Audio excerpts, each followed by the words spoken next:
ధనుసు రాశి వారికి ఈ వారం మిశ్రమ ఫలితాలు సూచిస్తున్నాయి. ధనం అధిక వ్యయ సూచన కనిపిస్తోంది. ఖర్చులు అధికంగా ఉంటాయి. అది ఎలా ఖర్చు అవుతుందో కూడా మనకు తెలియదు. కొన్ని మంచి కార్యక్రమాలు ఖర్చు అవుతుంది, కొన్ని మిగతా కార్యక్రమాలు ఖర్చు అవుతుంది. అది మన చేతిలో ఉండదు. వీరికి అర్ధాష్టమి శని నడుస్తోంది. 8 శనివారాలు శనికి తైలాభిషేకం చేయడం, అఘోర పశుపతి హోమం చేయించడం చెప్పదగిన సూచన. ద్వితీయాధిపతి తృతీయాధిపతి అయిన శని చతుర్థంలో అష్టక వర్గులు ఒక పాయింట్లో ఉన్నారు.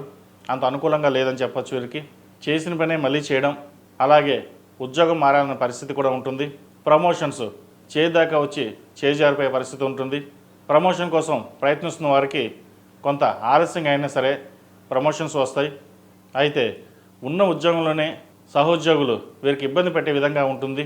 మెంటల్ టెన్షన్స్ ఎక్కువగా ఉంటాయి.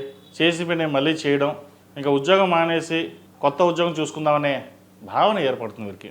కాబట్టి ప్రస్తుతం ఉన్న పరిస్థితుల్లో ఓర్పు సహనం నిదానంగా ఉండి అన్నీ పరిశీలించుకుని ఒక నిర్ణయానికి వచ్చి ముందుకు వెళ్ళండి. లేదా భాగస్వామి సలహాలు తీసుకుని ముందుకు వెళ్ళడం చెప్పదగినది. మెంటల్ టెన్షన్స్ ఎక్కువగా ఉంటాయి.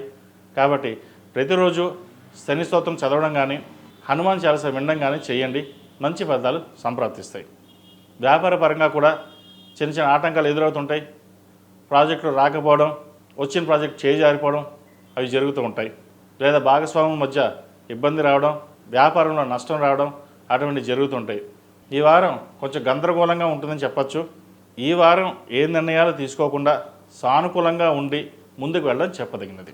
అలాగే విద్యార్థులకు, వైద్య వృత్తిలో ఉన్నవారికి, సాఫ్ట్వేర్ రంగంలో ఉన్నవారికి కొంచెం గడ్డుకాలం అని చెప్పచ్చు.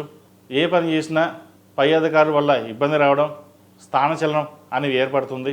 చేదాకా వచ్చిన ఉద్యోగం చేజారిపోవడం, H1B చేదాకా వచ్చి పోవడం, ఇది మనోవేదనకు గురవుతారు. ఈ రాశిలో జన్మించిన స్త్రీలకు వృత్తి ఉద్యోగాల పరంగా, వ్యాపార పరంగా అంత అనుకూలంగా లేదు. ఇటువంటి పరిస్థితుల్లో ఫ్రస్ట్రేషన్ ఎక్కువ అవుతుంది, కోపతాపాలు ఎక్కువ అవుతాయి.